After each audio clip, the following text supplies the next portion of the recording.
ప్రియ శ్రోతలు, ఈరోజు మన పాఠం హెబ్రీ పత్రిక 4వ అధ్యాయం 1 నుండి 5వ వచనం వరకు. సావధానంగా వినండి. ఆయన యొక్క విశ్రాంతిలో ప్రవేశిస్తామనే వాగ్దానము ఇంకా నిలిచి ఉండగా, మీలో ఎవడైనా ఒకవేళ ఆ వాగ్దానము పొందకుండా తప్పిపోతాడేమో అని భయము కలిగి ఉందాము. శ్రోతలు, విశ్రాంతి ఇక్కడ ప్రస్తావించబడింది. దేవుని సబ్బాతు విశ్రాంతి, సృష్టికార్యము ముగించడం విశ్రాంతి. ఆదికాండం 2వ అధ్యాయం 2వ వచనం, దేవుడు తాను చేసిన తన పని 7వ దినములోగా సంపూర్తి చేసి తాను చేసిన తన పని అంతటి నుండి విశ్రమించాడు. ఇశ్రాయేలీయులు కానానులో ప్రవేశించడం విశ్రాంతి. యెహోషువ 21వ అధ్యాయం 44వ వచనం, యెహోవా వారి పితరులతో ప్రమాణము చేసిన వాటన్నిటి ప్రకారం అన్ని దిక్కులయందు వారికి విశ్రాంతి కలుగజేశాడు. విశ్వాసుల విశ్వాసమే విశ్రాంతి. ఇశ్రాయేలు ప్రజలు ఈజిప్టు నుండి విడుదల పొందారు, కాని వారి అవిశ్వాసము చేత కనానులో ప్రవేశించలేకపోయారు. ఆ తరం వారంతా అరణ్యంలో రాలిపోయారు. విశ్వాసులారా, భయము కలిగి అప్రమత్తంగా ఉండండి. శ్రోతలు, 3వ అధ్యాయానికి ఇది కొనసాగింపు. రోమాపత్రిక 8వ అధ్యాయం 15వ వచనం, భయపడడానికి మీరు దాస్యపు ఆత్మను పొందలేదు గాని దత్తపుత్రాత్మను పొందారు. ఆ ఆత్మ కలిగిన వారమై మనము అబ్బా తండ్రి అని మొర్ర పెడుతున్నాము. పౌలు అంటున్నాడు, భయపడదాము. ఎక్కడ తప్పిపోతామో అనే భయం మనకుండాలి. ఇది మంచి భయం. సామెతలు 1వ అధ్యాయం 7వ వచనం, యెహోవాయందు భయభక్తులు కలిగి ఉండడం తెలివికి మూలం. ఈ అధ్యాయంలో పౌలు విశ్రాంతి అనే అంశం మీద మాట్లాడుతున్నాడు. విశ్రాంతి అనే మాట ఈ అధ్యాయంలో 8 సార్లు వస్తుంది. లెక్కపెట్టి చూసుకోండి. సృష్టి విశ్రాంతి, సబ్బాతు విశ్రాంతి, కనాను విశ్రాంతి. భయపడకండి. విశ్రాంతిని పోగొట్టుకుంటారేమో అనే భయం మిమ్ములను జాగ్రత్తపరుస్తుంది.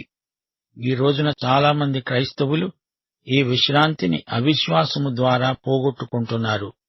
క్రీస్తునందు విశ్వసించి విశ్రమించు, అది గొప్ప విశ్రాంతి. 2వ వచనం, వారికి ప్రకటించబడినట్లు మనకు సువార్త ప్రకటించబడింది గాని వారు వినిన వారితో విశ్వాసము గలవారై కలిసి ఉండలేదు గనుక విన్న వాక్యము వారికి నిష్ప్రయోజనమైనది అయింది. ఈ వచనం కొంచెం కఠినమైంది.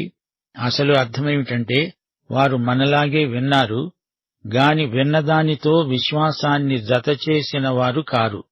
గనుక ఆ వాక్యము వారికి నిష్ప్రయోజనము, నిష్ఫలము అయింది. సువార్త విన్నారు గాని ఆ వినికిడి విశ్వాసముతో జతచేయబడలేదు గనుక అదంతా నిష్ఫలమైపోతుంది. యేసుక్రీస్తు యెహోషువ కంటే గొప్పవాడు. మోషే ఇశ్రాయేలీయులను ఈజిప్టు నుండి, దాస్యము నుండి వెలుపలికి నడిపించాడు. అయితే మోషే వారిని వాగ్దత్త భూమిలోకి నడిపించలేకపోయాడు. ఆ పని యెహోషువ చేశాడు. వారు వాగ్దత్త భూమిలో ప్రవేశించారు గాని విశ్రాంతిలోకి రాలేదు. భూమిని స్వాధీనం చేసుకోవడానికి పోరాటం మొదలైంది. లోకం, శరీరం, సైతాను అనే శత్రుత్రయం వారికి విశ్రాంతి లేకుండా చేశాయి. ప్రియ శ్రోతలు, మనం నివసిస్తున్న లోకం మంచిది కాదు. కృపకు ఈ లోకం కేవలం వ్యతిరేకం. విశ్వాసుల పట్ల లోకానికి స్నేహముండదు, విరోధమే. విశ్వాసులు ఈ వాస్తవాన్ని ఎంత త్వరగా గ్రహిస్తే అంత మంచిది. 3వ వచనం, జగత్ పునాది వేయబడినప్పుడే ఆయన కార్యములన్నీ సంపూర్తి అయి ఉన్నా ఈ విశ్రాంతిని గూర్చి నేను కోపముతో ప్రమాణము చేసినట్లు వారు నా విశ్రాంతిలో ప్రవేశింపరు అని ఆయన చెప్పిన మాటను అనుసరించి విశ్వాసులమైన మనము ఆ విశ్రాంతిలో ప్రవేశిస్తున్నాము. అనగా విశ్వసించిన మనము దేవుని విశ్రాంతిలో ప్రవేశించగలుగుతున్నాము. దేవుడు కోపగించి వారు నా విశ్రాంతిలో ప్రవేశించరు అన్నాడు. ఇక్కడ 95వ కీర్తన 11వ వచనం ఉదహరించబడింది. నేను కోపించి వీరెన్నడూనూ నా విశ్రాంతిలో ప్రవేశింపకూడదని వాగ్దానము చేశాను. శ్రోతలు గమనించండి, ఇక్కడ రక్షణ విశ్రాంతిని గురించి పౌలు చర్చిస్తున్నాడు. క్రీస్తును నమ్మినందువలన కలిగే విశ్రాంతి. క్రీస్తును నమ్మినవారు క్రైస్తవ కార్యములు చేస్తారు. క్రైస్తవ కార్యములు చేసినందుచేత ఎవరూ క్రైస్తవులు కారు. క్రైస్తవ విశ్రాంతిలో ప్రవేశించిన వారు రక్షించబడినవారు. వారు చేసేదంతా వారు పొందిన రక్షణకు సహజమైన ఫలితం. 4వ వచనం, దేవుడు 7వ దినమందు తన కార్యములన్నిటినీ ముగించి విశ్రమించాడు అని 7వ దినమును గూర్చి ఆయన ఒక చోట చెప్పాడు. ఇది సబ్బాతు విశ్రాంతి. 7వ రోజు దేవుడు విశ్రమించాడు అంటే పని అయిపోయింది. అది సబ్బాతు రోజు. అయితే ఈ రోజున సబ్బాతు నీవు నేను ఆచరించేది కాదు. అసలైన సబ్బాతులో ప్రవేశించటమంటే ఏమిటి? యేసును రక్షకుడుగా అంగీకరించినప్పుడు ఆయన విశ్రాంతిలో మనం ప్రవేశించినట్లే. మన సబ్బాతు యేసుక్రీస్తే. ఈ రోజున అనుభూతిపూర్వకమైన మన సబ్బాతు కృపాకాలమంతా. ఇది ఒక రోజుకు పరిమితం కాదు. యేసు ప్రభువు శిలువపై చనిపోయి సమాధి చేయబడి తిరిగి లేచాడు. ఆయన ఆరోహణమై వెళ్లి తండ్రి కుడిపార్శ్వమున కూర్చున్నాడు. ఆయన అలసిపోయి విశ్రాంతి కోసం కూర్చోలేదు. మన విమోచన కార్యం ముగిసిందని వ్యక్తం చేయడానికి కూర్చున్నాడు. ఇప్పుడు క్రీస్తు నీతో నాతో అంటున్నాడు, నాయందు విశ్రాంతి నొందండి. ప్రతిరోజూ మనకు క్రీస్తునందు సబ్బాతే. దేవునికి స్తోత్రం. మనకు క్రీస్తునందు విశ్రాంతి. 7వ రోజు కాదు, వారంలో 7 రోజులు మనకు సబ్బాతే. ఈ పాఠంలో పౌలు అసలైన సిసలైన నిజమైన విశ్రాంతిని గురించి మాట్లాడుతున్నాడు. సాదృశ్యంగా కానాను విశ్రాంతిని ఎత్తి చూపుతున్నాడు. క్రైస్తవ విశ్వాసుల విశ్రాంతే అసలైంది. ఇది విశ్వాసులందరికీ దేవుడిచ్చిన వాగ్దానం. అది నిలిచి ఉంది. ఈ వాగ్దానాన్ని ఎవరూ పోగొట్టుకోకూడదు. అప్రమత్తంగా ఉండాలి. ఎక్కడ పోగొట్టుకుంటామో అని భయపడాలి. ఈ విశ్రాంతికి గతంలో దేవుడు ఎన్నో ముందు గుర్తులు, సంకేతాలు చూపాడు. మునుపటి సంకేతాల నెరవేర్పే ఈ గొప్ప విశ్రాంతి, క్రీస్తునందు విశ్రాంతి. ఇంతకు ముందు విశ్రాంతులన్నీ అసంపూర్ణమైనవి. మోషే కాలంలో కనాను ప్రవేశమే విశ్రాంతిగా వాగ్దానం చేయబడింది. యెహోషువ వారిని కనానులోకి నడిపించినా ఇంకా దాన్ని స్వాధీనం చేసుకోలేకపోయారు. పోరాటాలు చేయవలసి వచ్చింది. దేవుడంటున్నాడు, మీరు నా విశ్రాంతిలో ప్రవేశించాలి. ఇది దేవుని విశ్రాంతి. ఆదికాండములోకి రండి. దేవుడు సృష్టికార్యం ముగించి 7వ రోజు విశ్రాంతి అన్నాడు. అనగా పని ముగిసింది అని ప్రకటించాడు. ఆ దేవుని విశ్రాంతి యేసుక్రీస్తు మన విమోచన కార్యం ముగించి పరలోకంలో తండ్రి కుడిపార్శ్వమున కూర్చున్నప్పుడే మొదలైంది. వారికి ప్రకటించబడినట్లు మనకు ప్రకటించబడింది. కాని వారు విశ్వాసంతో వినలేదు గనుక వాక్యము వారి పట్ల వృధా అయింది. కొందరు విన్నారు, విధేయులయ్యారు. కాని కొందరైతే వినలేదు. కాలేబు, యెహోషువ విన్నట్లు మరెవరూ విని ఉండలేదు. అందుకే వారిద్దరు మాత్రమే కనానులోకి అడుగుపెట్టగలిగారు. ప్రకటించబడిన వాక్యము వారి హృదయాలలోకి ప్రవేశించలేదు. విన్నవారు విశ్వాసపూర్వకంగా వినక ఎంతో నష్టపోయారు. విశ్వాసము లేని వినికిడి నిష్ప్రయోజనం. అయితే విశ్వసించిన మనమైతే ఆ విశ్రాంతిలో ప్రవేశిస్తున్నాము. క్రైస్తవ విశ్వాసులకు ఈ విశ్రాంతిలోకి ప్రవేశమున్నది.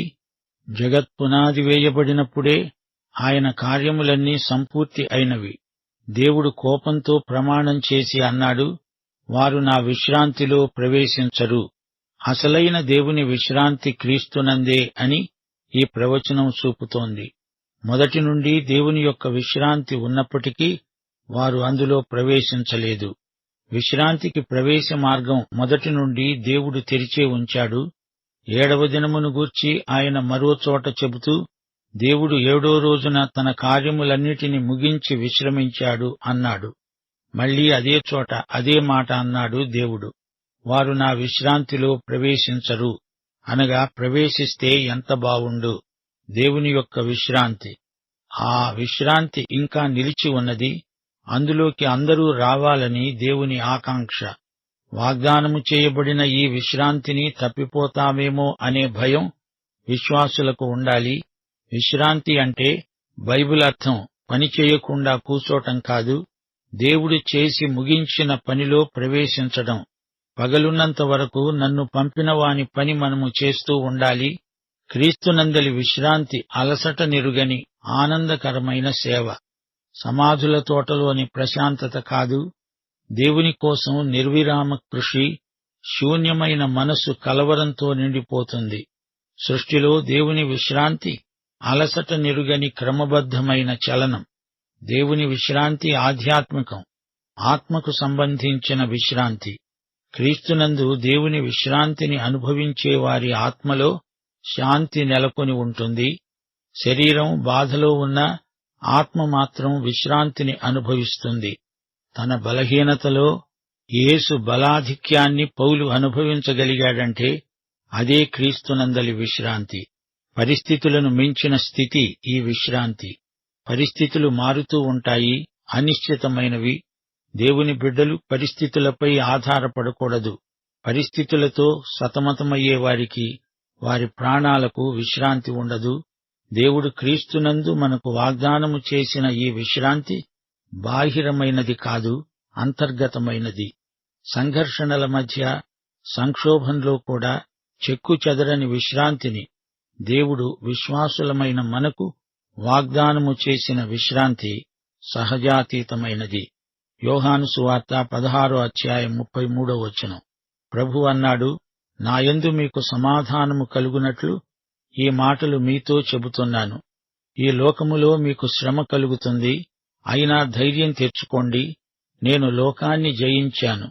యేసుక్రీస్తు మనకు దేవునికి మధ్యవర్తి గనుక ఆయన మనలోని భయాన్ని, అపరాధ భావనలను పోగొడతాడు. ఈ విశ్రాంతికి అవసరమైన ఆధ్యాత్మిక వాతావరణాన్ని ఆయనే ప్రకల్పన చేస్తాడు. పాపక్షమాపణ నిశ్చయత, శాంతి, విశ్వాసము మనలో విశ్రాంతి అనుభూతిని కలిగిస్తాయి. ప్రయాసపడి భారము మోసే సమస్త ప్రజలు యేసు వద్దకు వచ్చి విశ్రాంతి నొందుతారు. నా సమాధానము మీకిస్తున్నాను, అది లోకమిచ్చే సమాధానము కాదు అని ప్రభువు స్పష్టం చేశాడు. పరిశుద్ధాత్మ ఈ విశ్రాంతిని మనలో వాస్తవం చేస్తాడు. సువార్తలోని విమోచనాత్మక శక్తిని మానవ హృదయంలోకి తెచ్చేవాడు పరిశుద్ధాత్మ. పరిశుద్ధాత్మ యేసుక్రీస్తును, ఆయనను గురించిన సత్యాలను మనకు అన్వయిస్తాడు. ఈ వాగ్దానమింకా నిలిచి ఉంది గనుక మీలో ఎవడైనా ఒకవేళ ఆ వాగ్దానము పొందకుండా తప్పిపోతాడేమో, జాగ్రత్త, మెలకువగా ఉండండి. ఈ విషయమై భయము కలిగి ఉండండి. వాగ్దానము చేయబడిన విశ్రాంతిని శోధనల ఒత్తిడిని బట్టి పోగొట్టుకుంటారేమో, జాగ్రత్త. దేవుని విశ్రాంతిని కోల్పోవడానికి కారణం అవిశ్వాసం. ఈజిప్టును వదిలి వచ్చిన తరువాత ఇశ్రాయేలీయులు తమ అవిశ్వాసం చేత కనాను విశ్రాంతిలో ప్రవేశించలేకపోయారు. ఈ హీబ్రూ క్రైస్తవులకు పౌలు చేసిన హెచ్చరిక ఇదే. ఈ క్రైస్తవ విశ్రాంతి యూద మతాచారాలకు అతీతమైనది, సువార్త మతాతీతమైనది. ఆత్మచేతనే సువార్త ప్రయోజనాలు, ఫలితాలు మనం వివేచించగలం. ఈ వాగ్దానాన్ని పోగొట్టుకోవడం ఆధ్యాత్మికంగా గొప్ప నష్టం. వెలిచూపును బట్టి అంచనా వేసేవారికి ఈ వాగ్దానం దక్కదు. శాంతి, విశ్రాంతి మనకు సృష్టికర్త యందు కలుగుతాయి, సృష్టమునందు కాదు. నిత్యత్వము వైపు చూడక తాత్కాలిక ప్రయోజనాలను వెదికేవారికి ఈ విశ్రాంతి దూరమైపోతుంది. ప్రియశ్రోతలు, ఆధ్యాత్మిక విలువలను ఎక్కడ పోగొట్టుకుంటామో అనే భయంతో ప్రవర్తించండి. ఈ పవిత్ర భయాన్ని బట్టి మనకు వినయము, భక్తి, జాగరూకత, ప్రార్థన మనస్సు అలవడుతాయి. భయముతో, వణుకుతో స్వంత రక్షణను కొనసాగించుకోవడమంటే ఇదే. ఈ పవిత్ర భయం మనలో స్వార్థాన్ని, దురభిమానాన్ని పోగొడుతుంది. దేవుని పట్ల వినయ విధేయతలు గలవారిలో భద్రత, ధైర్యము, ఉత్సాహము వృద్ధి అవుతాయి. దేవుడు అహంకారులను ఎదిరిస్తాడు, దీనులకు తన కృప అనుగ్రహిస్తాడు. దేవుని పట్ల భయభక్తులు గలవారికి దేవుని విషయాలలో శ్రద్ధాసక్తులు ఎక్కువవుతాయి. దేవుడంటే భయమున్నవారు దేవుడే తమ ఆశ్రయమని నమ్ముతారు. అలాంటి వారే క్రీస్తునందలి ఈ విశ్రాంతి వాగ్దానాన్ని స్వతంత్రించుకోగలరు. మరో మాట, క్రైస్తవ విశ్వాసికి విశ్రాంతి అనేది ఇప్పుడే ఇక్కడే స్వతంత్రించుకోదగిన వాగ్దానం. విశ్వాసులమైన మనము ఆ విశ్రాంతిలో ప్రవేశిస్తున్నాము. అనగా ఇది సార్వత్రిక అవకాశం. ప్రభువు ఈ విశ్రాంతిలోకి ఆహ్వానిస్తున్నాడు. ప్రయాసపడి భారము మోసుకొంటున్న సమస్త ప్రజలకు ఈ పిలుపు వర్తిస్తుంది. ఈ పిలుపు నేటి వరకు లోకములోని సమస్త ప్రజలకు వినపడుతూనే ఉంది. ఆయన దగ్గరికి వచ్చిన వారందరూ ఈ విశ్రాంతిలో ప్రవేశిస్తున్నారు. ధర్మశాస్త్రపు కాడి కింది నుండి విడిపించి మనకు విశ్రాంతి కలుగచేసేవాడు ప్రభువే. క్రీస్తునందున్న వారికి ఏ శిక్షావిధి లేదు. క్రీస్తునందు వీరికి విశ్రాంతి. తన వద్దకు వచ్చిన వారి పాపాలన్నీ ప్రభువు క్షమించగలడు. పాపదాస్యము నుండి ఆయన విడుదల ప్రసాదిస్తాడు. క్షమాపణ పొంది పాపదాస్యము నుండి విడుదల పొందిన వ్యక్తి దేవుని విశ్రాంతిలో ప్రవేశిస్తున్నాడు. క్రీస్తునందలి ఈ విశ్రాంతిలో అన్ని ఆశీర్వాదాలు ఇమిడి ఉన్నాయి. ఇహలోక విచారముల నుండి దేవుడు మనకు పూర్తి విడుదల ప్రసాదిస్తాడు. కష్టనష్టాలు, ఇరుకులు, ఇబ్బందులు వీటన్నిటి నుండి విడుదలే విశ్రాంతి. ప్రభు అన్నాడు, 5 పిచ్చుకలు 2 కాసులకు అమ్మబడును గదా, అయినను వాటిలో ఒకటైనను దేవుని ఎదుట మరువబడదు. మీ తలవెండ్రుకలన్నీ లెక్కించబడి ఉన్నవి. భయపడకండి. మీరు అనేకమైన పిచ్చుకల కంటే శ్రేష్ఠులు కారా? ఏమి తిందామా, ఏమి తాగుదామా అని చింతించకండి. ఆయన రాజ్యమును నీతిని మొదట వెదకండి. అప్పుడు ఇవన్నీ మీకు అనుగ్రహించబడతాయి. ఇదే విశ్రాంతి. స్వంత చిత్తం, స్వకీయమైన ఏర్పాట్లు మాని క్రీస్తునందు వాగ్దానము చేయబడిన విశ్రాంతిలో మనము ప్రవేశిస్తున్నాము. దేవుని చిత్తానికి మనలను మనం లోబరుచుకోవాలి. దేవుని చిత్తానికి, నీ చిత్తానికి సంఘర్షణ ఉంటే నీకు శాంతి ఉండదు, విశ్రాంతి ఉండదు.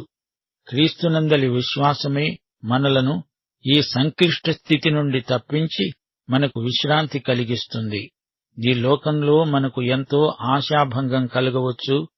క్రీస్తునందు విశ్వాసముంచిన వారికి ఎన్నడూ ఆశాభంగం కలగదు.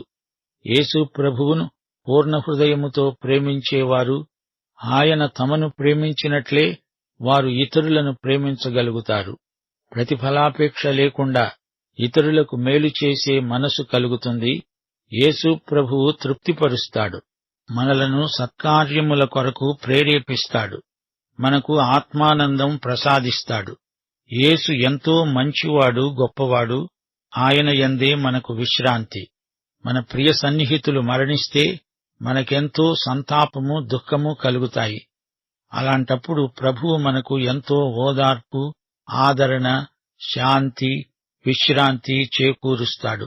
మరియమార్తల సోదరుడు లాజరు చనిపోయిన సందర్భంలో బేతనియలో ప్రభువు ఏమన్నాడు?